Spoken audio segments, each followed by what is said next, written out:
Eto na mga boss, binadbrown ko na ng asin, no? Lagyan din natin ng konting olive oil. Ayan, para dumulas. Ayan po mga boss, tingnan nyo. Yan yung mushroom natin na napakasarap yan, pan-toppings. Ito yung mushroom natin mga boss na walang sayang.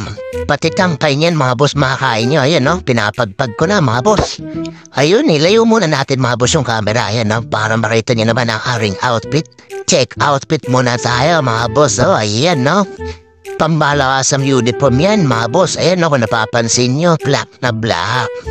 May nakatusok pa sa may balita. Ayan mga boss, malapit na para maluto yan. Nakukulam yan para mabilis. At syempre, ilalapit na natin yung camera para makita nyo. Ayan mga boss, oh. Napakasarap niyan mga boss. Mushroom yan. Shout out po sa lahat po ng may hilig sa mushroom. Ayan, white mushroom yan mga boss. Oh. Kung kumakain kayo dyan, ayan, comment down below daw. Niluto ko lang to mga boss, pambackup. Kasi baka mamaya meron kaming order na beef mushroom. Kaya ready ko na siya, pan-topping siya mga boss. Ayan no, nililinis ko na pala yung grill machine. Na yan, kinukudkud ko kasi madikit talaga yung mushroom na yan eh. Kailangan mong food ko rin yan habang mainit. Kasi pag lumamig yung makina na yan, wala na, titikit na siya.